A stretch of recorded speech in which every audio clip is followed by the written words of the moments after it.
Buenas tardes, estamos en directo, son las 14 horas en punto. Estamos hoy festejando, un par de días tarde, pero festejando igual, los 202 años de Carlos Marx. Y esta es una edición virtual, así a la distancia. A nosotros en el Aquí y Allá siempre nos gusta reunirnos, tener presencialmente a quienes comparten mesa, pero por toda esta cuestión de la pandemia, estamos cada uno en su lugar. Hoy, en el Aquí y Allá, están Guilherme House, Luisa de Amor y Arena, y quien les habla, Enrique da Rosa, para hablar un poco de este personaje histórico, don Carlitos Marx, un hombre que el 5 de mayo de 2020 cumplió 202 años. Un hombre que mediante su producción filosófica, política, económica, pero también por su acción, plantó las bases de un movimiento revolucionario que hasta hoy en día permanece, y un punto de vista crítico hacia la sociedad, más allá de si uno aporta, sigue esas ideas o no. O sea, es indiscutible que Carlos Marx es uno de los intelectuales más importantes de todos los tiempos. Estés afiliado o no a la izquierda. Entonces hoy con Luisa y con Guilherme, acá desde el Aquí y Allá, vamos a hablar un poco de esta figura histórica. Pero antes vamos a saludar a alguien que en este momento debe estar naciendo. Se llama Isis Mariel y es la hija de nuestro compañero Eliezer y de su compañera Adileia. Así que desde acá, la familia, los amigos de Aquí y Allá, están saludando a esta nueva amiga, compañera, combatiente, Isis Mariel, que tiene en su nombre mucha historia y mucha fuerza. Así que desde acá, un abrazo muy, muy grande para esta pareja de amigos, Adileia y Eliezer, que están festejando en este momento. En este exacto momento, a las 2 de la tarde, estaba pactado el nacimiento de Isis. Bueno, vamos al tema entonces. Vamos. Antes, quiero preguntar, hacer una pregunta para Guillermo y para Luisa, pero también para la gente que nos está viendo en sus casas, que nos manden por mensaje, vamos a hacer una pregunta. ¿Qué fue lo primero que conocieron de Carlos Marx? Tanto a Guillermo y a Luisa como a los que nos están viendo. ¿Qué fue lo primero? ¿En qué lugar, en qué ambiente conocieron a Carlos Marx? Y para empezar, hay un dato importante, más allá de lo histórico y lo filosófico y la importancia intelectual de Marx, es que el día 5 de mayo de este 2020, hace 202 años de nacimiento de Marx, el trending topic del Twitter fue Carlos Marx, un hombre que no es un youtuber, que no es un influencer, que no tiene página de Facebook, que no tiene Instagram, que está muerto hace un montón de años, fue trending topic. Todo el mundo en las redes sociales el 5 de mayo hablaron mucho más de él que de Trump, que de Bolsonaro, que del COVID. El trending topic fue Carlos Marx. Entonces, yo invito a los compañeros a hablar de esa actualidad, ¿no? Sus obras siguen vendiéndose una edición y otra a miles por todo el planeta. Su obra, el manifiesto del Partido Comunista, fue traducida a una cantidad enorme de idiomas, más que incluso que la propia Biblia, porque en el Islam también se lee el manifiesto. Y sobre todo porque este hombre está vigente por lo más importante que la humanidad pueda tener, que es por sus ideas y por su acción. Entonces, a partir de esta primera reflexión, invito a Guillermo y a Luisa para hablarnos de esto, ¿no? Hablar de la actualidad de Carlos Marx. Bienvenidos. Obrigado, ¿Quién empieza? Luisa? Guilherme? Obrigada, gente, pelo convite. Então, Guilherme, a gente começa falando sobre a gente como conheceu o Marx. Ahí va, empezamos por ahí. ¿Dónde conocieron a Marx?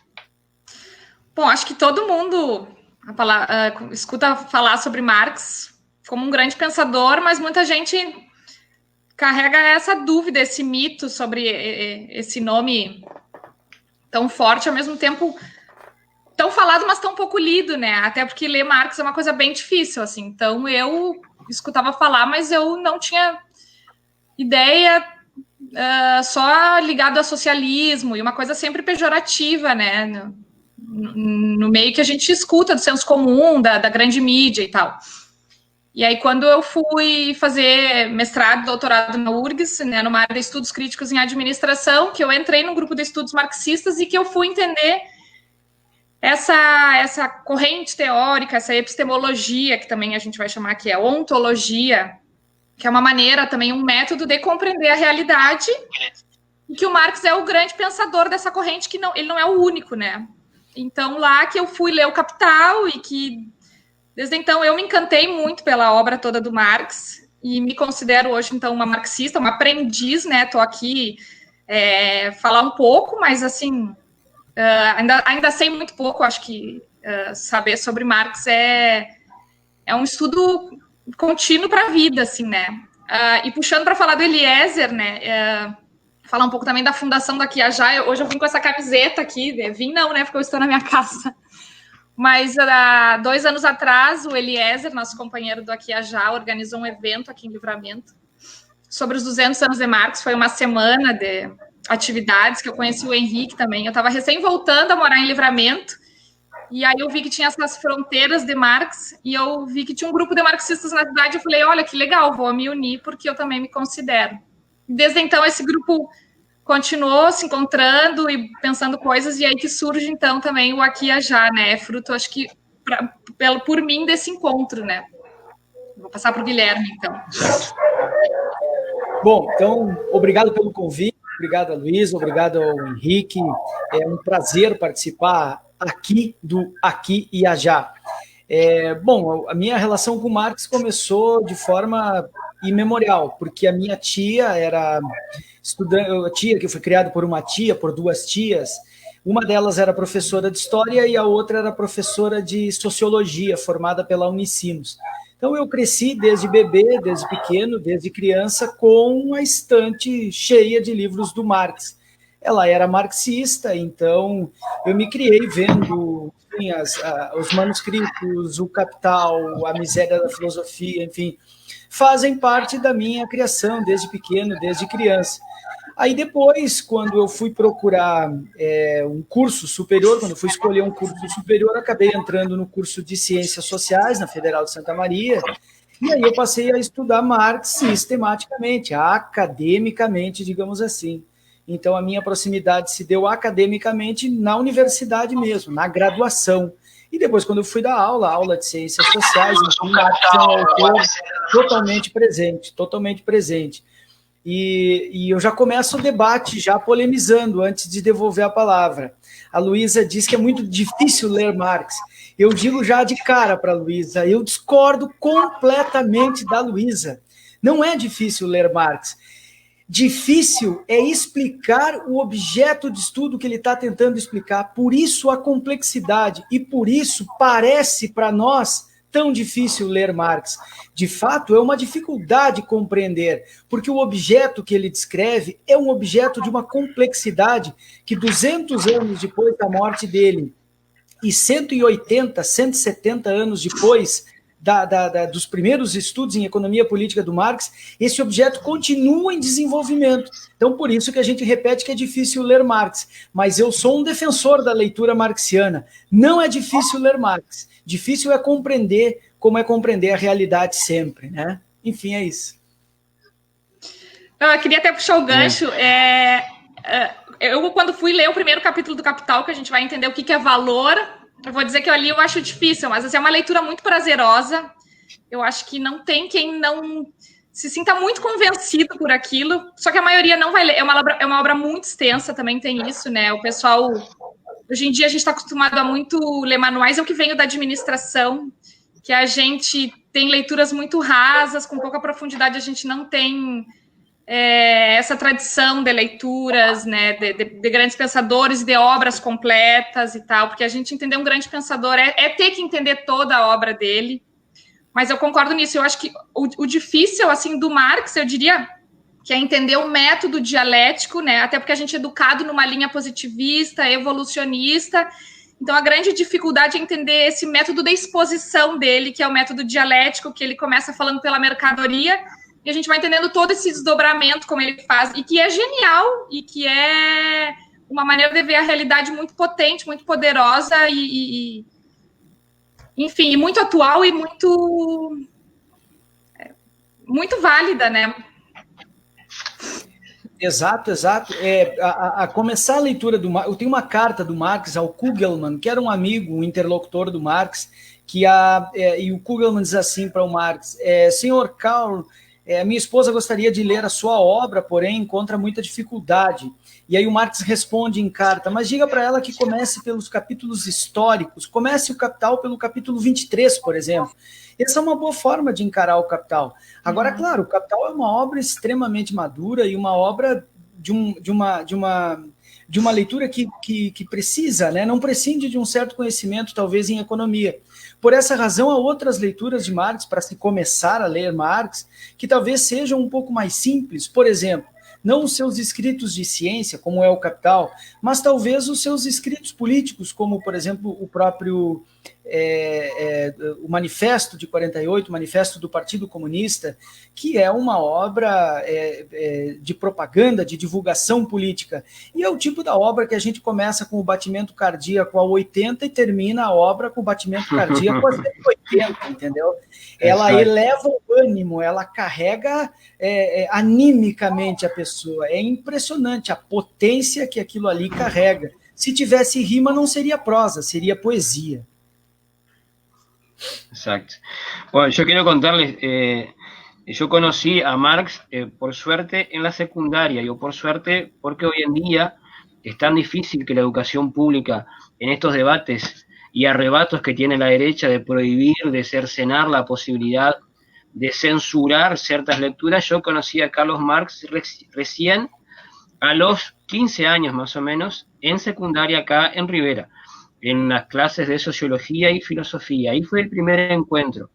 Y y ahí hago mía las primeras palabras de Luisa, que era complicado, era difícil entenderlo justamente por ese positivismo que venimos inmersos en nuestra educación. Entonces, por ejemplo, ¿qué es la contradicción de la contradicción? Porque a uno, como bien dice Guilherme, el texto que conocí en secundaria fue el Manifiesto. Entonces, era como una novela de acción, era una cosa impresionante, era como un gurí que mira Karate Kid y sale con ganas de pelear, ¿no? Y de ganar las batallas. Entonces uno sale con esas ganas de leer más. Y cuando uno lee más, más allá, digo, de esos documentos políticos y que llaman al accionar y a la organización, como es el propio Capital, ahí se complejiza, pero hago ahí mía las palabras de Guilherme, se complejiza porque el objeto que estudia es sumamente complejo. Yo recién vine a entender la contradicción de la contradicción, esa línea básica, esa ley, por un albañil de la construcción de acá de Rivera, don Jeremías Rivero, el Gaucho Rivero, militante del Sindicato de la Construcción y afiliado al Partido Comunista, tenía muy claro ese tipo de cosas, un hombre de la acción, el Gaucho Rivero. Y acá está lo importante, porque Marx en ningún momento plantea un manual, en ningún texto hay un manual de cómo interpretar el mundo, sino que es una interpretación propia. Y quiero empezar con esos textos. Por ejemplo, en la tesis 11, cuando él habla de que los filósofos hasta ese momento lo único que hicieron fue interpretar el mundo, y acá de lo que se trata es de modificarlo. Y ahí muestra esa otra parte de Marx, que muchas veces, incluso en estos foros, se deja de lado, que es el hombre de la acción. Marx no solamente fue un periodista, un hombre de letras, un gran escritor, sino que también fue un hombre de acción. Él organizó trabajadores, participó de las internacionales, o sea, estuvo directamente en la organización incluso de los partidos políticos de los trabajadores. Llamó a la acción de militar y forjar la herramienta sindical y organizativa de los trabajadores, pero también en un plano político. Y eso es también importante porque llama directamente a la acción. Sería totalmente diferente si fuera únicamente un intelectual, y ahí ya hubiera aportado mucho, pero aportó también a la acción. Voy a leer algunos comentarios que ya llegaron acá. Rubenson dice, gente, vamos a ver cuántos marxistas tiene aquí ahora. Dice Rubenson que es marxista y leninista. Bueno, confesiones de sábado a la tarde. ¿Sí? También gramsciano, totalmente vigentes hoy en día. Saludos de Horacio, parabéns, importante tema, muy vigente y pertinente a la coyuntura política actual. Parabéns aquí y allá. Ricardo Llorelo, felicitaciones compañeros por la iniciativa de reflexionar sobre Marx. Saludos también del compañero Junior Chechuri. Acá por el WhatsApp hay otros saludos.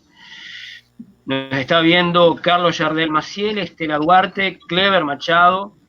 Josué dice, quiero saudar los palestrantes y los participantes de aquí y allá. Muito boa pauta, Marx, es un asunto pertinente los tiempos que estamos viviendo hoy. Parabéns.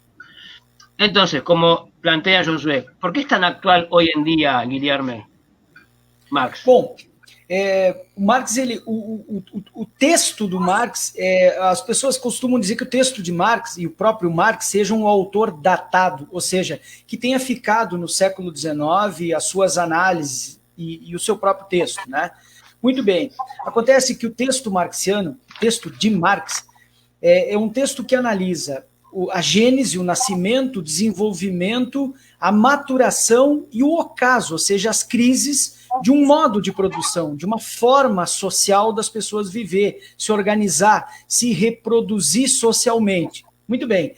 O Marx viveu no início, ele foi jovem, nasceu em 1818. Então ele atravessa todo o século XIX.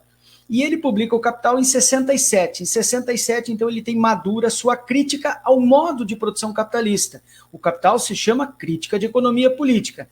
Naquele momento, o Capital havia 150 anos, um século e meio, talvez dois, de desenvolvimento. Portanto, Marx analisou essa primeira fase. E é por essa razão também que Marx não esgota a análise do método, do modo de produção capitalista. É por essa razão também que depois de Marx nasce um movimento intelectual, epistemológico, científico chamado marxismo, que se inicia com Marx, com Engels e finaliza o século XIX e atravessa todo o século XX. Por que isso? Porque o modo de produção capitalista continua se desenvolvendo. E não se tem como analisar o modo pelo qual se vive na atual sociedade do capital, se não se partindo de Marx. É claro que só com Marx é pouco para compreender o modo de produção capitalista. Sem Marx, é impossível compreender o modo de produção capitalista. E contra Marx, como alguns querem, capitulamos completamente frente a qualquer forma de compreensão da sociedade que a gente vive. Então, o modo de produção continua avançando, o capital financeiro que o Marx não conheceu, as moedas virtuais que o Marx não conheceu, elementos que foram surgindo com o tempo carecem de uma análise do ponto de vista dos limites e contradições do próprio modo de produção capitalista, que produz socialmente e concentra a riqueza individualmente. Quando a gente vê a sociedade como agora, diante dessa pandemia que a gente está vendo agora, a gente vê mais do que nunca a evidência da importância e da agudeza da análise marxiana desse modo de produção capitalista.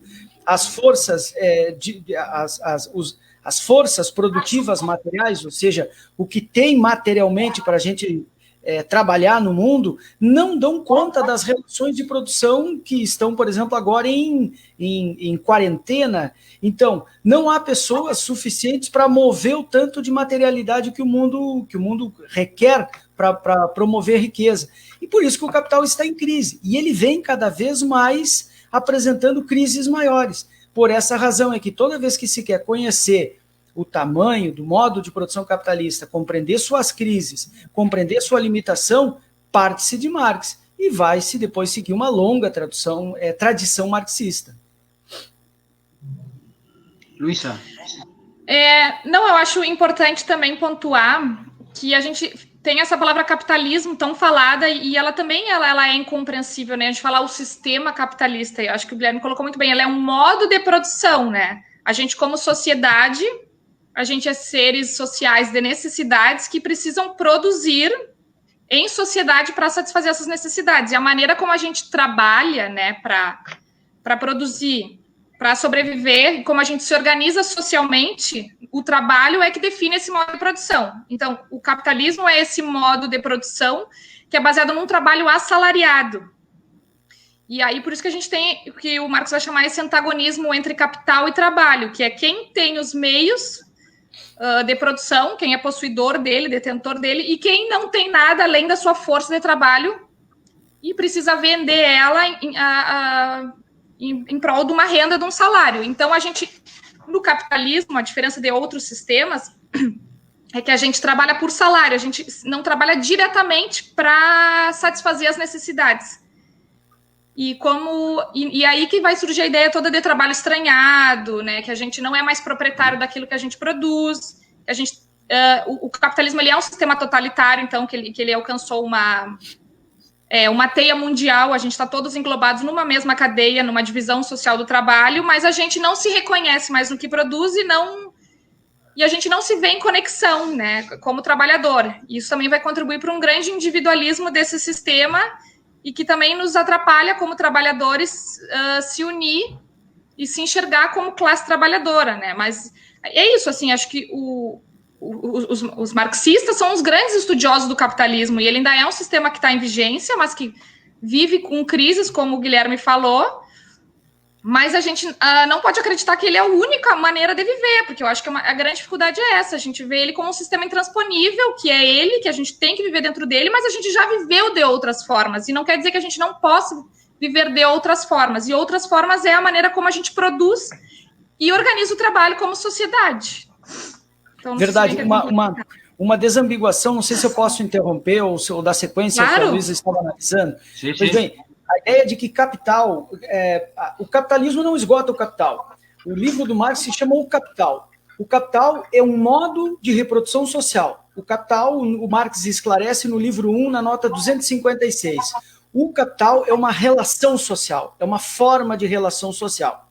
Pois bem, o capital, as formas de comércio são antiquíssimas. Os fenícios faziam comércio, compravam no alto do rio, vendiam no baixo do rio. Os babilônicos, os egípcios, ou seja, várias sociedades praticaram o comércio e já desenvolveram, portanto, formas elementares de capital. Pois bem, com a Revolução Industrial e a libertação das formas de trabalho escravo, libertou-se o corpo das pessoas e concentrou-se a propriedade privada da terra, ou seja, do elemento primordial de produção de valor, aí então nasce um processo muito peculiar do capital, que é o capitalismo.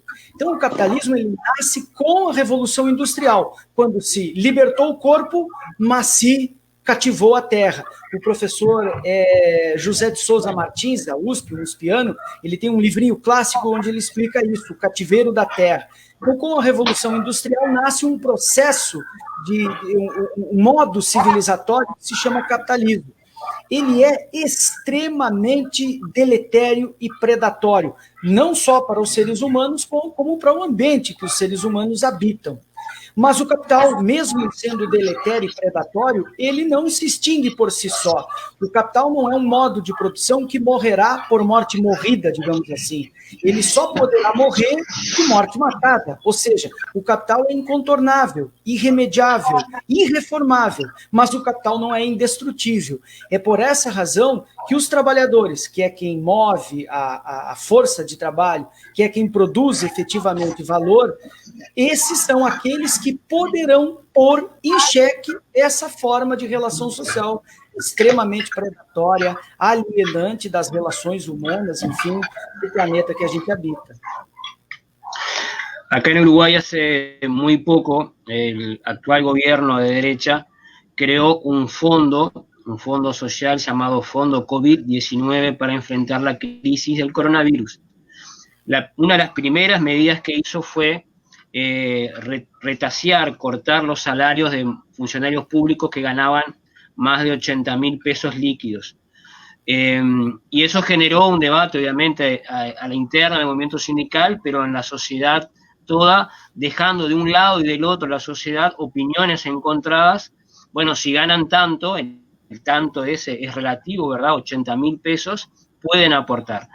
Y acá entraba en debate, y acá viene Marx de la mano siempre actual, de por qué el trabajador, que por más que gane 80.000 pesos o miles de reales, que gana ese salario en el mercado porque vende su fuerza de trabajo o su fuerza intelectual de producción, porque él debe aportar si los grandes capitales no aportaron, donde la ganancia del capitalista es fruto de la explotación a mí mismo, porque él no aporta, porque de verdad en este fondo los capitalistas no aportaron. En ese momento un dirigente sindical de la construcción llamado Daniel Diverio, que es el presidente actual del Sindicato de la Construcción, decía que era una demostración tácita de las teorías de Marx, porque al momento en que los trabajadores están en sus casas sin producir, es que el capitalista sale a la calle y va a hablar con el gobierno para que permita, para que autorice que el trabajador vuelva a su lugar para producir, porque estaban cayendo las ganancias. En Brasil, por ejemplo, hubo carreatas de gente bolsonaristas promoviendo que la gente vote o trabajo, sai pra rua. Incluso en Santana do Livramento, la dueña de una loja, una tienda, por WhatsApp presionaba a sus funcionarias para que volvieran a trabajar. Incluso recuerdo que en el WhatsApp preguntaba, ¿você quer que eu desenhe? La importancia de que ella volviera. Entonces ahí queda clara que estas ideas siguen estando igual. Los trabajadores y las trabajadoras siguen teniendo únicamente su fuerza de trabajo para poner en el mercado y los capitalistas siguen teniendo todo el resto del poder en la sociedad. Voy a leer un par de mensajes, así hacemos esto un poco interactivo con quienes están viendo. Saludos de Luis Otazú, saludos compañeros. Anne Cruz dice, muito boa hoje a intervenção do programa, emblemática para os tempos de hoje, fuera Bolsonaro, fuera capitalismo, fuera o patriarcado.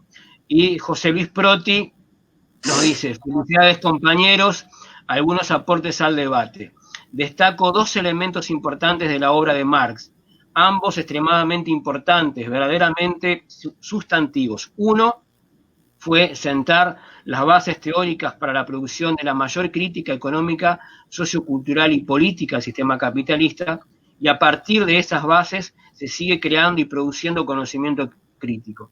En segundo lugar, darle responsabilidad histórica de la transformación de este sistema justamente a la clase asalariada, o sea, transformar a una clase subordinada del sistema en el principal protagonista de la transformación social. Salud, compañeros. Y por último, Estela Duarte, reivindicamos el marxismo más que nunca hoy con la confección del fracaso y derrumbe del horizonte de la sociedad. Cierre de los mercados es una confección de derrota ante um vírus entre tantos. E eu vou complementar que chegou por WhatsApp a mensagem do Flávio Lira. Olá, pessoal, que bom ver o programa de vocês aqui de longe. Queria perguntar aos participantes como, em momento de negacionismo histórico e revisionismo, trazer o legado de Marx para o presente, lutando contra a deturpação de seus ensinamentos e da sua importância e da sua importante herança. Uma pergunta. Posso? Claro. Bom, eu vou falar três coisinhas. Vou deixar a questão do Flávio por último, muito breve. Olha só, primeira coisa, a respeito daquela mensagem de WhatsApp da lojista, enfim, que assediava nitidamente a funcionária dela, a empregada dela, a assalariada. Essa é uma questão fundamental. Por que o capital, por que os capitalistas, aqueles que têm o meio de produção, que são donos do meio de produção e pagam salário para as pessoas, para os trabalhadores, temem tanto que pare o trabalho? Porque o trabalho, a partir de Marx, ficou revelado, inclusive para a classe burguesa, que também não entendia isso. O Marx parte da teoria do valor trabalho. Eles sabem disso, aqueles que criticam. Quando eles querem criticar Marx, eles devem criticar aquilo que é a ossatura do pensamento marxiano, que é a teoria do valor trabalho. E aí o Marx vai partir de Adam Smith, vai partir de Davi Ricardo. O trabalho é a única forma capaz de produzir valor. Esse trabalho, depois corporificado e mortificado nas ferramentas, nos maquinários, nas instalações, enfim, em todos os lugares, por si só não produz valor. É por essa razão que a automação e maquinário não produz valor novo. A única forma que produz valor é trabalho humano vivo. Por essa razão que a greve é tão criminalizada na democracia burguesa contemporânea. O capitalista tem pânico de greve, porque uma vez que se está em greve, ou como agora que se está em afastamento social, de uma certa forma em quarentena, o capital entra em xeque. Então essa é a primeira coisa. Qualquer empresário, qualquer burguês, diante da iminência de que o trabalho vivo pare, ele entra em pânico, ele reage com armas e assédio, enfim, de toda forma que a gente vê. Segunda questão, o Estado, ele existe para legitimar as relações burguesas de capital e trabalho. Não existe outra explicação. Quem trabalha muito bem isso é o professor Alisson Mascaro, da USP. Ele tem o Estado e Forma Política. O Estado é a forma, veja, adquire forma política que a mercadoria tem como forma de exclusão e de extração de valor na sociedade. Então, o Estado, ele legitima a barbárie. O Estado, por exemplo, cria a lei trabalhista, a lei civil, que é para dizer que uns são donos, outros não são. Uns nascem donos do meio de produção, outros nascem careca, pelado, sem dente, e só vai ter a sua força de trabalho para entregar. Então, e se os pobres se rebelarem? Bom, aí tem o direito penal, que é para dizer que se você reagir a essa barbárie que o Estado estabelece, você vai ser preso. Então, aí as formas de opressão. Então, não podemos nos iludir de que o Estado vai ser um mediador da relação capital e trabalho. Não, o capital existe para legitimar a barbárie. E, por fim, eu não sei se eu estou me alongando, vocês me desculpem se eu estiver me alongando. Então, essa terceira questão é o Flávio. O Flávio está lá longe, na Alemanha, um abração para ele, veja assim. Bom, enfim, ele fala ali sobre o negacionismo. Bom, é assustador. Eu e o Flávio debatíamos ainda antes dele ir para estudar, para se qualificar, sobre o negacionismo. Assistimos um filme junto com os alunos sobre terraplanismo.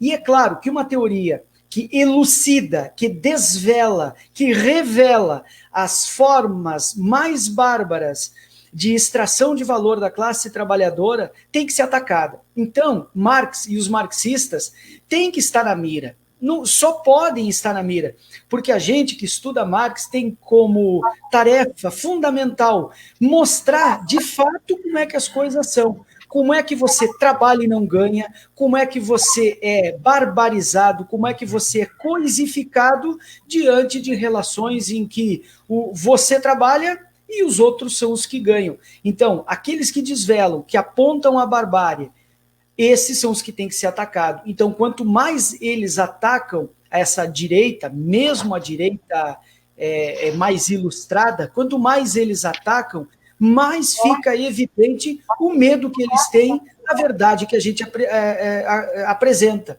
E é claro que a gente está trabalhando com a verdade, por isso que a gente põe eles em pânico também. Bien. Luísa? Não, eu queria puxar o gancho que acho que é muito bom isso que o Guilherme pontuou, né? Que é um método de desvelamento da realidade. Ele quer compreender a gênese e essa essência do capitalismo, que se ela tivesse clara para todo mundo, essa exploração não estaria acontecendo. Ela precisa de mecanismos, de representações, de ideologias e do próprio Estado para que faça com que essa exploração, né, essa escravização assalariada, ela não se reconheça como é de fato, né? Então, o trabalhador acredita que ele está trabalhando para quem paga ele, mas ele está trabalhando para o capital, ele está trabalhando para essa máquina, que é essa grande engrenagem que forma esse sistema que é baseado na acumulação, né? E na acumulação de alguns e na exploração de outros. Então, para uns acumular, outros precisam ser explorados, né? Então, acho que esse grande medo dessa teoria, porque ela é uma teoria de senso crítico, de compreender a realidade na sua essência. E outra coisa que o Henrique falou no início também, que ela é uma teoria e praxis, ela é voltada para ação e transformação.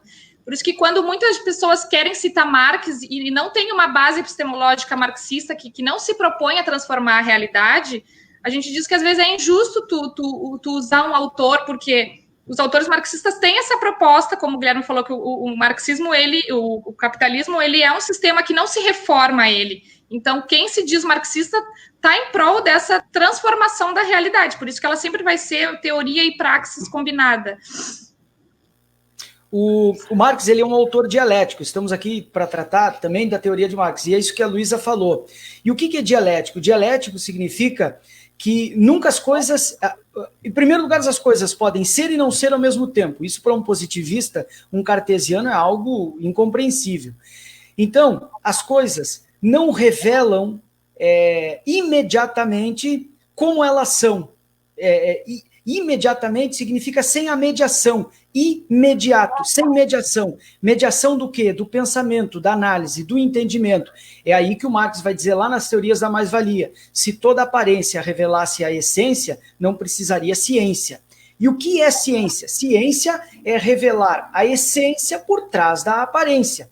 Então, nós vivemos num mundo epidérmico, superficial. Nós tiramos do mundo, compreendemos no mundo aquilo que ele nos oferece, como diz o Marx naquela linguagem dialética, à primeira vista. Então, o que nós vemos no mundo é o que ele nos mostra numa primeira visada, numa análise mais superficial e provisória. Dependerá da nossa capacidade analítica de negar, por isso a negação, por isso a ideia de dialética, negar a aparência, não cancelar a aparência, dizer que a aparência não serve para nada. Não, a aparência serve, mas ela é o ponto de partida de qualquer análise. Então tem uma relação de trabalho. A pessoa é contratada por um salário mínimo para vender peças de roupa num balcão. Muito bem. Por trás dessa aparente relação justa, equilibrada de capital e trabalho, existe uma essência que está na natureza da extração de valor. A pessoa trabalha, mas ela recebe menos do que ela precisa para se reproduzir socialmente, e o valor extraído do trabalho daquela pessoa não aparece para ela como real. E o que enfim, o capital demonstra? Essas formas escondidas, veladas, que não aparecem superficialmente. Por isso é que marxianamente, o que é produzir ciência do ponto de vista marxiano contra esse obscurantismo e negacionismo que o Flávio Lira comentou na mensagem dele, é desvelar essas formas que não são aparenciais, que não são tão visíveis, que estão escondidas. É por isso que a gente bota, via de regra, tanto medo nessas pessoas. Hay un debate que se está dando simultáneamente a este bate-papo en nuestro Facebook, en el Facebook de Aquí y Allá, y voy a invitarlos a ustedes dos que hagan parte de este debate. Primero, saludos de Natalia, muito bom, nos está viendo también Soledad Tavares, Fabiana Núñez, Estefanía Chagas. Acá Hugo Bustamante dice: el profesor Guilherme es un gran intelectual orgánico de la clase trabajadora, tenerlo en esta frontera es un verdadero lujo. Pero se dio acá, estoy buscando el mensaje, a ver qué opinión tienen Luisa y Guilherme. Déjenme buscar acá. Bueno, no lo encuentro, pero tiene que ver con la generación de valor por parte del trabajo. Voy a leerlo textualmente. No sé si ustedes los pueden ver ahí, quizás ustedes también están viendo ahí. Giorgello, é isso? Giorello, ahí va. Giorello. El trabajo digital. Produz valor? Sim, claro que produz valor. O trabalho remoto produz valor. O trabalho digital produz valor. Claro, são formas menos visíveis e mais concretas de produção de valor.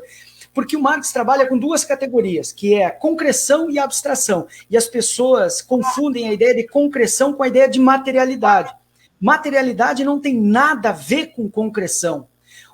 Materialidade é aquilo que é empiricamente verificável pela via da experiência. É aquilo que eu toco, que eu ouço, que eu cheiro, que eu escuto. Isso é materialidade. Isso não tem a ver com concreção e com abstração. Concreção vem do latim com, que é junto, com o verbo crescere, que é crescer. Então, o que é concreção? Concreção é aquilo que cresce junto com a minha capacidade de entender o mundo. Então, quem dá concreção para o mundo sou eu, é você, é quem se interessa em compreender o mundo tal como ele é. E como que eu faço para dar concreção à materialidade do mundo? Através da abstração. É por isso que o Marx vai dizer, lá no livro que ele escreveu contra o Proudhon, no Miséria da Filosofia, meu método é sair do abstrato para o concreto. E o que é abstração? Abstração é arrancar, como abstrair um dente, por exemplo, e tradere, que é trazer. Então, é arrancar e trazer para dentro da minha cabeça o entendimento do mundo. Então, pela via da abstração, eu dou ao mundo concreção, entendimento. E isso não tem nada a ver com materialidade e imaterialidade do trabalho. O trabalho, seja virtual, seja remoto, seja pela via digital, seja com... Olha, eu vou dar um exemplo agora para fechar. A ideia de Uber, a uberização das relações de trabalho, que é moda, é uma onda mundial. Ela é uma relação de trabalho assalariada. Vou repetir, assalariada. Aí vai dizer, não, mas é um absurdo o que o Guilherme está dizendo, é uma insanidade, não há salário. Sim, é uma relação de trabalho assalariada em que não há salário. Ora, por que não há salário? Porque o sujeito não tem efetivamente uma relação assalariada de trabalho, mas ele implica o seu tempo, o seu ânimo, o seu compromisso, o seu carro, enfim, a sua vontade, como diz o Marx, o seu suor, o seu cérebro, os seus nervos e seus músculos naquela relação de trabalho. E ela é tão perversa que ela nem salário ela garante. Se você adoecer, tiver uma conjuntivite e não puder pegar seu carro e ir trabalhar naquela relação assalariada, você deixa de ganhar. Porque o salário não é o patrão que te paga, é você que paga para você mesmo. As pessoas pensam que são patrões de si mesmo. Isso é um teísmo absurdo. Marx desvelou isso há 160 anos. Não existe patrão de si mesmo, existe empregado de si mesmo. Um Uber precarizado dentro do seu carro, ele é empregado de si próprio, ele paga seu próprio salário.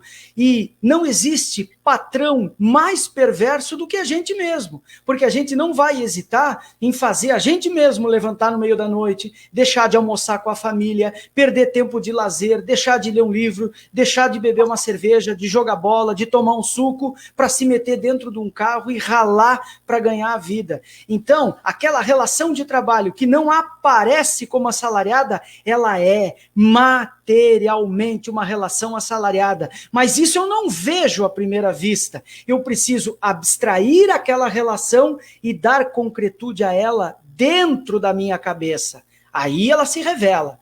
E aí, quando a gente mostra isso, os caras veem a loucura. Não só o Uber, né? Todo o empreendedor, né? Toda essa terceirização, essa grande criação desses CNPJs que as pessoas acreditam serem empresárias ou serem autônomas, que é uma autoescravização.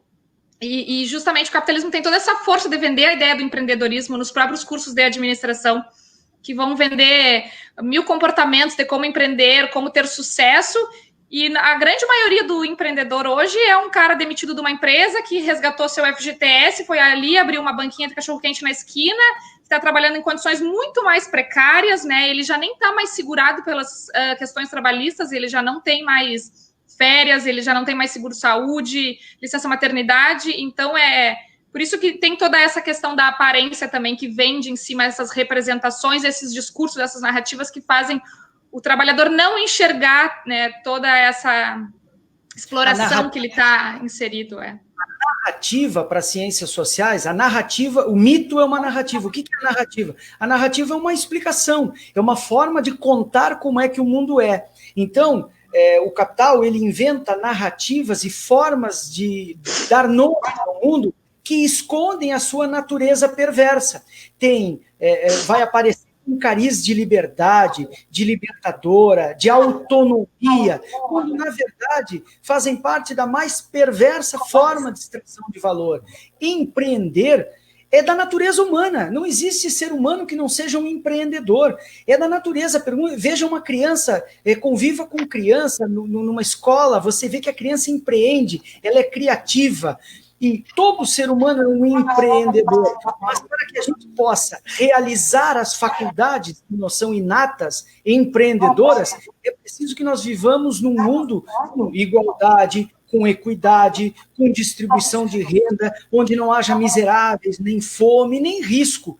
Diante de circunstâncias perversas como a gente vive, não se está empreendendo, se está desesperadamente buscando sobreviver.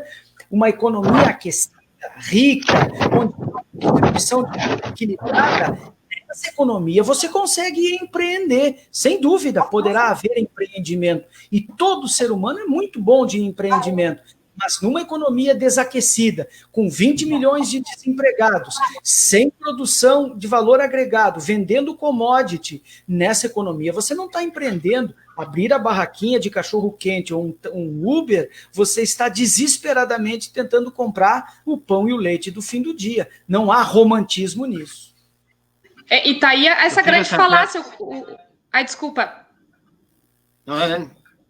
Não, então, assim, acho que tá aí o coronavírus, né, para nos mostrar a grande falácia disso tudo, né, porque toda essa população que empreende, que se autoescraviza, que é um trabalhador autônomo, tá aí largada à própria sorte, não pode sair de casa porque não pode circular, precisa fazer isolamento, mas não tem como sobreviver. Então, tá aí a grande falácia dessa lógica toda que vende do empreendedorismo como uma coisa positiva, né? Sí, yo creo ahí iba a invitarlos a pensar, Marx, en esta actualidad de esos discursos sanitarios hoy en día con la pandemia, donde acá en Uruguay se dice mucho quédate en casa, en la situación en que vos puedas quedarte en casa, obviamente, porque hay muchos que no pueden quedar en casa porque tienen que ganarse el pan día a día, pero además porque hay una lógica, hay un discurso creado de que somos todos iguales y de esta pandemia salimos todos juntos y que la enfermedad, la muerte nos afecta por igual. Otra gran falacia, porque la muerte en realidad no nos afecta por igual y enfrentar esta pandemia tampoco se da por igual en las condiciones económicas que tiene cada uno de los trabajadores, porque en realidad nada tiene en común un trabajador y su patrón, más bien están en veredas opuestas. Yo quiero invitarlos a girar a otro lado ahora. En el chat del Facebook van apareciendo otras propuestas, incluso acá Hugo habla de la obra de Ricardo Antúnez, Proletaria Digital, pero quería invitarlos a ahí va, ahí lo tiene, ahí lo tiene Guillermo, invitarlos a pensar a Marx desde otro punto, porque ya van 48 minutos ya de este diálogo, y es pensar a Marx en estas, para ponerle un nombre, nuevos frentes de lucha que tienen que ver, digo nuevos, por la visibilidad que hoy en día se da, porque son frentes de lucha bastante viejos junto con el marxismo, que tienen que ver con el feminismo, con la etnia y con lo indígena. ¿Cómo dialoga para ustedes Marx y su producción intelectual y su accionar intelectual con el feminismo, las luchas étnicas, en caso de América Latina, los indigenistas y la afrodescendencia? Luísa, Guilherme? Tá, eu vou começar do feminismo. Eu recém terminei, aproveitei essa quarentena para ler a Federici, o Caliban e a Bruxa, e a Amanda, que também é professora da Unipampa, me convidou para um grupo de estudos marxistas, e a gente tem debatido um pouco essa questão sobre o feminismo, que tem o feminismo liberal e tem o feminismo classista, que a gente entende. E esse feminismo liberal, que acredita no empoderamento da mulher desvinculado do modo de produção capitalista, ele é um feminismo que só empodera as mulheres que têm acesso ao mercado, as mulheres que acabam ascendendo economicamente, mas elas dependem do trabalho doméstico de outras mulheres, né? E aí, eu não sei, eu acho que o tempo vai ficar muito longo para entrar nisso, mas a questão toda é entender que o trabalho doméstico, ele faz parte do modo de produção, só que ele não é considerado trabalho, e ele não é remunerado. Então, a mulher, aí a gente pode começar pelo Engels, né, pensando na origem da família e da propriedade privada. Quando o homem começa a produzir excedente econômico e ele quer atestar o direito, ele quer conhecer a paternidade e ele precisa disso, através da fidelidade da mulher numa relação monogâmica com que ele tenha certeza de quem são os filhos biológicos dele.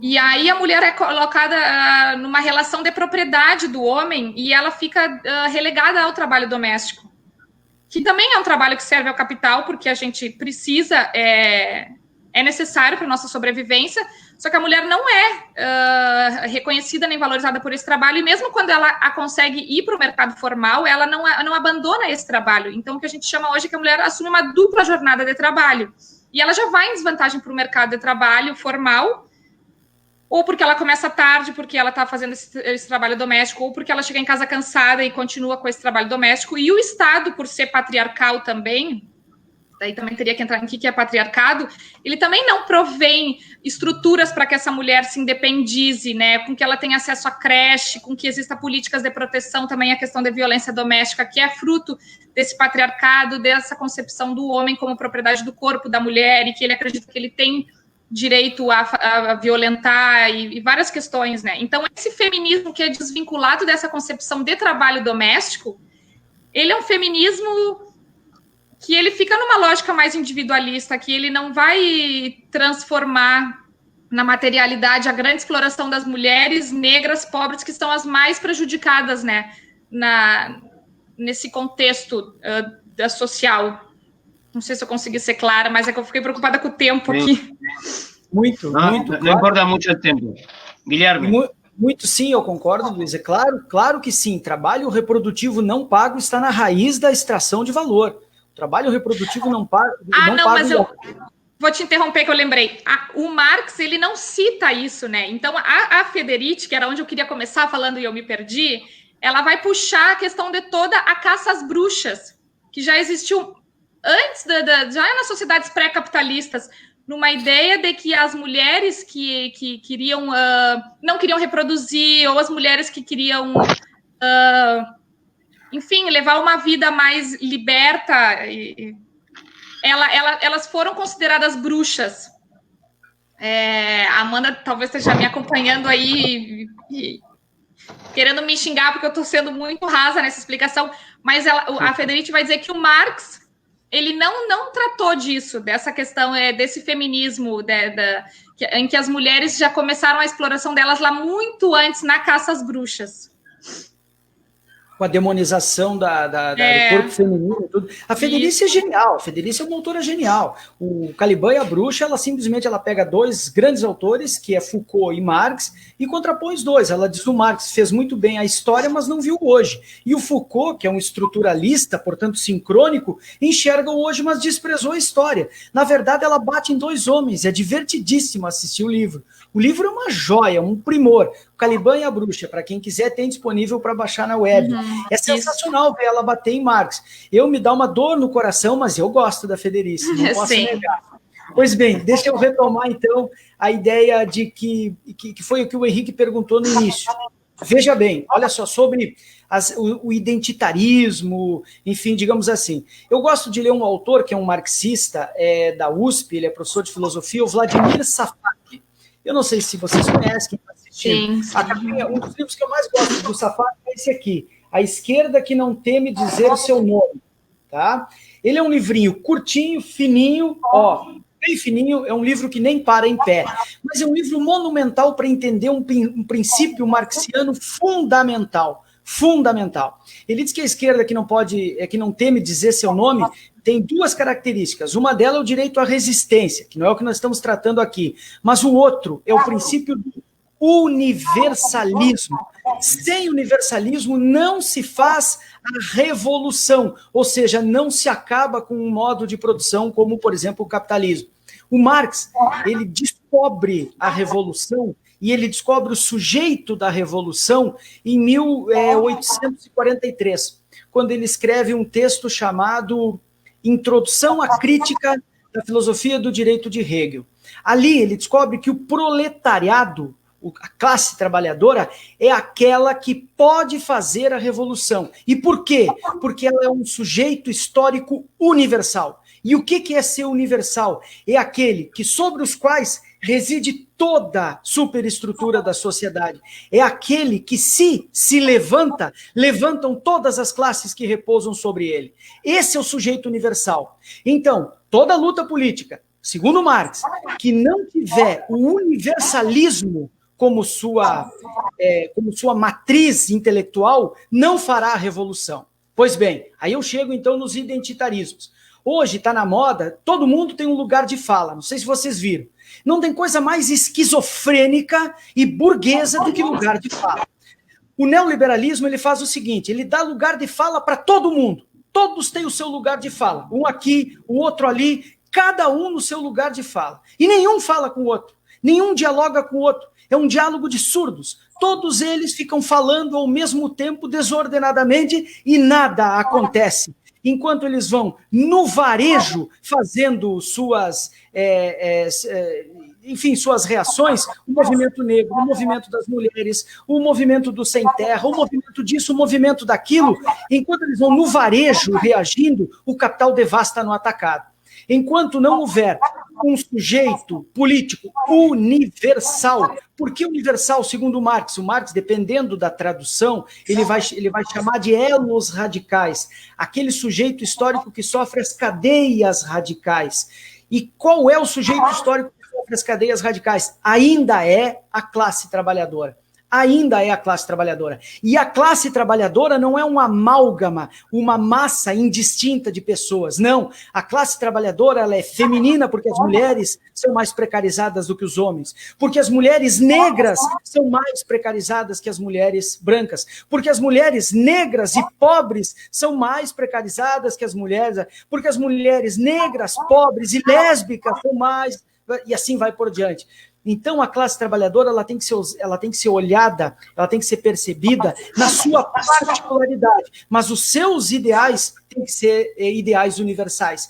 Enquanto a esquerda continuar lutando no varejo, o capital continuará devastando no atacado. Então, essas lutas identitárias são muito necessárias, extremamente necessárias. Só com elas não se faz a revolução, mas sem elas também não se faz a revolução. Eu lembrei que eu assisti uma palestra do Safatli e ele falava justamente isso, né, desse ser universal que nos une, que a palavra proletariado, não é que ela está obsoleta, mas hoje, com toda essa lógica que a gente tem de terceirização, que as pessoas não se entendem como classe trabalhadora, ou essa classe média que se vê como classe burguesa e tudo mais, a gente tem essa grande dificuldade dessa nomenclatura da identidade que nos una para ser essa grande força, né? Então, o Safatli vai puxar isso. Deixa eu sugerir um livrinho para entender a classe trabalhadora. Olha só. Claro. Esse livrinho está disponível. Deixa eu achar aqui. Aqui. É do Marcelo Badaró Matos. Depois, se alguém quiser, eu passo as dicas. É só entrar em contato comigo no Face. De Marx ao nosso tempo. Então, o Marcelo Badaró, ele mostra como que a classe trabalhadora se constituiu no século XIX, nos tempos de Marx, e como que foi analisada por ele, e como que ela veio se transformando ao longo do tempo, e a atualidade da classe trabalhadora. Eu diria que, para a gente entender a classe trabalhadora, a Virgínia Fontes é uma autora fundamental, o Ricardo Antunes, o Marcelo Badaró, para a gente entender do ponto de vista marxista as diversas constituições da classe trabalhadora. Mas eu interrompi a Luísa, ela estava falando. Não, eu estava encerrando mesmo. Henrique, que no sé si tem varias preguntas y... Hay muchas cosas en el Facebook. Yo quería sumar dos autores, aquí estamos, porque es bueno porque la gente... Después ponemos en la descripción del video en el Facebook estos libros que dice Guilherme, lo que decía Luisa. Yo quiero sumar a dos que hace poco empecé a leer, porque como decía Guilherme, solo con Marx no da para entender la totalidad del capitalismo, pero sin él tampoco. Y es Domenico Lo Zurdo, es uno de ellos que, gracias a realidad, lo encontré justamente acá en internet. Y el otro es Frantz Fanon, ¿no? que es de Martinica. Es impresionante también cómo en esos lugares, ahí va, mira, Guilherme se da vuelta porque lo tiene, cómo en esos lugares tan lejanos de la metrópolis, ¿no? Cómo en las periferias se van generando nuevas lecturas vivenciales del marxismo. Sigo leyendo acá los mensajes, vamos a pasar la hora, si están de acuerdo, vamos unos minutos más. Tranquilo. William Guedes pregunta acá, a ver Luisa y Guillermo, William pregunta, si bien se ha tocado lateralmente, me gustaría que alguien hablara del fetichismo de la mercancía, de la ocultación de la explotación de la que habla Marx, que es un elemento clave en nuestra frontera y en el mundo todo. Está servido el plato, a ver quién sale primero. Posso tentar? Claro, vai lá, Guilherme. Breve, porque o tempo já é curto, mas vamos lá. A ideia de fetiche é uma ideia maturada do Marx para o Capital. O Marx, ele lá nos manuscritos econômicos filosóficos de 1844, ele não fala ainda em fetiche, ele fala em alienação. Muito bem. Ele parte da ideia de que a gente perde a nossa humanidade quando se coloca no mundo. Então, a gente se coloca no mundo através do que faz, do trabalho. Então, eu faço uma barragem, um martelo, um machado, eu faço uma ferramenta e isso me põe no mundo. Isso me representa no mundo. Então, eu me alieno em algo. Alienar-se, portanto, não é necessariamente ruim. Alienar-se é se pôr no mundo. Isso é Hegel. É o pôr-se em, é o pôr-se no mundo. Eu planto uma árvore, depois quando ela cresce, eu como uma bergamota e digo, essa bergamota foi eu que plantei, sou eu posto no mundo, eu estou alienado nesse pé de bergamota. Só que no Capital, essa alienação se volta contra mim, porque o trabalho que eu realizo, a coisa que eu faço, a árvore que eu planto, o fruto do meu trabalho, não me pertence. Pertence ao dono do meio de produção.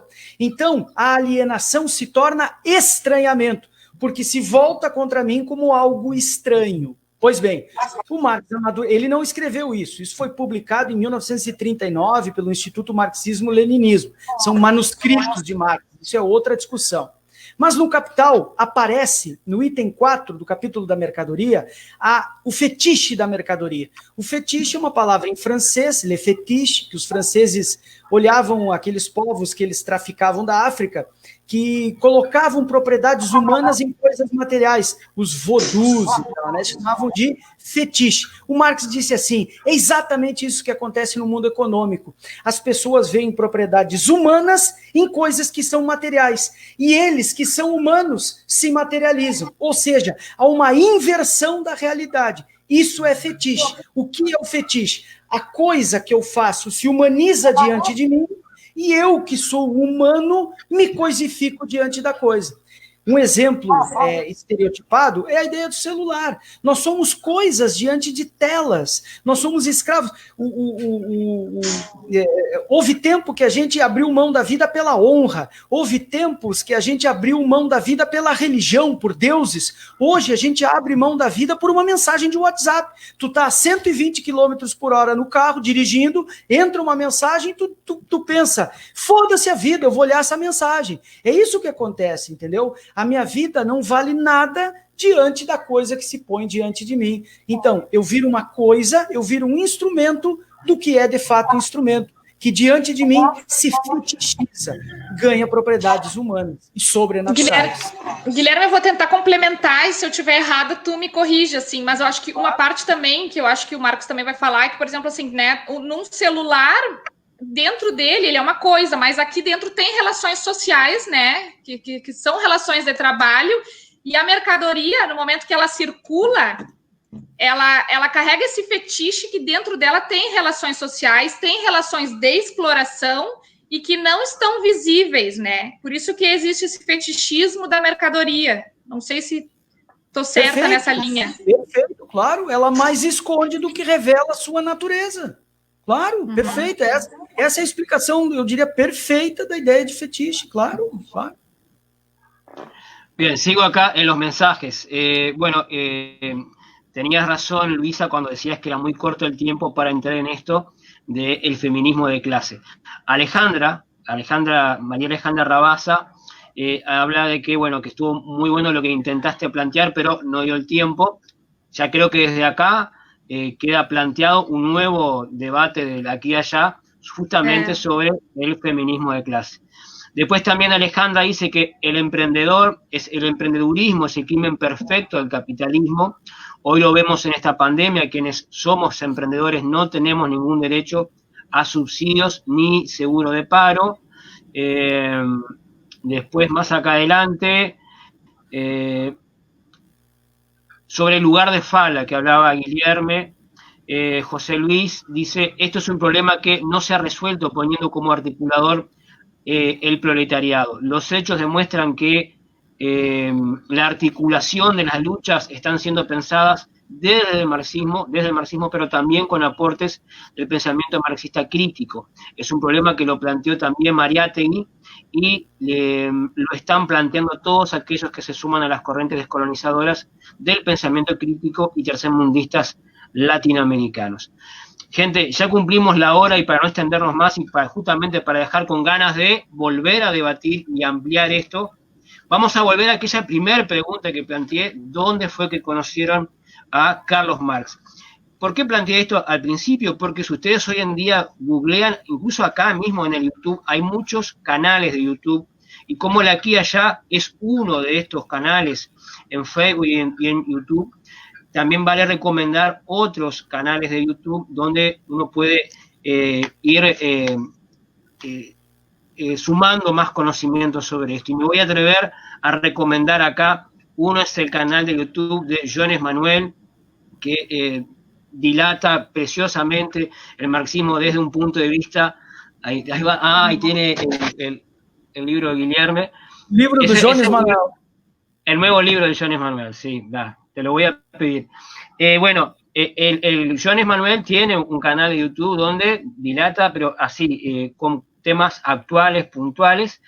El otro es un canal que Luisa y yo miramos, que es la Tesi 11, ¿no? Donde ahí también un canal político muy actual, y otro que de otra manera, con un lenguaje extremadamente actual, que es el Tempero Dreg, ¿no? Donde Rita Bonhanti lleva adelante análisis muy actuales y desde un punto de vista también de lo que hablaba Guilherme del posicionamiento de la identidad personal importante. Así que queda ahí la dica para estos tres canales. Yo, muchas gracias a Luisa, a Guilherme. Peraí, eu queria só complementar a Boitempo, a editora Boitempo, que ela que é a editora dos livros do Marx, né, no Brasil, ela produz também muitos vídeos, muitas aulas. Agora, essa semana está tendo, né, a semana dos 202 anos do Marx, e ela também produziu como começar a ler Marx, de onde veio o marxismo, o feminismo marxista. Então a Boitempo tem muita coisa boa lá, com autores que a gente citou aqui, né? José Paulo Neto, Ricardo Antunes, toda essa galera aí. Yazzi, exatamente, que tem o café bolchevique. Enfim. Bueno, acá, allá na saideira, Rubenson tira un enorme tema. Dice acá Rubenson, queda un tema muy discutido durante las dictaduras. ¿La lucha de clases se detiene en la puerta de los cuarteles? Bueno, Guilherme, Elisa, y acá para dejar con ganas de más, muchísimas gracias a los dos por estar presentes hoy. Un último saludo, una última menção sobre Marx e nos despedimos. Guilherme? Não, só agradecer, dizer que é muito bom sempre esse debate, a gente vê que as pessoas debatem com vontade, e agradecer, e dizer que eu também sou ouvinte dos canais da Rita Von Hunt, do Jones. O Jones eu adoro. O Jones, para mim, é uma das melhores novidades no marxismo brasileiro contemporâneo. Um menino pobre, negro, da periferia, com uma capacidade analítica impressionante. O Jones é um baita cara, eu gosto. E dizer que eu estou à disposição para toda vez que quiserem me chamar. Também agradeço o convite, né? Na verdade, eu sou parte da equipe, é a primeira vez que eu estou vindo como entrevistada aqui. E vida longa ao Aqui e Já. Acho que o debate foi super legal também, meus companheiros Guilherme e Henrique, muito bom estar com vocês. E ficamos abertos aí para que essas discussões continuem. A Amanda, que é professora da Unipampa, também está montando um grupo. O Eliezer tentou montar um grupo de estudos. Acho que a gente tem muita coisa para falar que não caberia aqui. Né? Eu falei feminismo de classe, alguém me corrigiu ali, é feminismo classista. É isso aí, né? Na pressa que sai errado, mas vamos nos mantermos unidos, que eu acho que o Marx é muito atual e a gente tem muito a aprender com esses debates e com esses estudos. Então, isso aí. Muy bien. Para mí también un placer compartir con Guilherme, con Luisa y con todos los que están ahí viendo y escuchando. Avisamos dos cosas, aprovechamos para hacer un poco para vender nuestro producto. esta, como todas las entrevistas anteriores del Aquí y Allá, también están en YouTube. Busquen canal Aquí y Allá en YouTube. Y el sábado que viene, el tema se va a tratar sobre detenidos desaparecidos de Uruguay y de Brasil.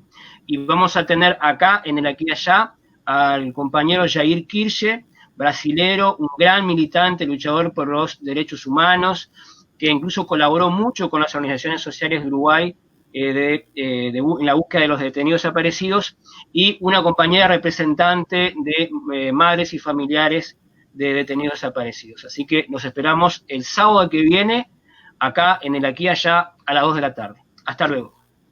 Hasta luego.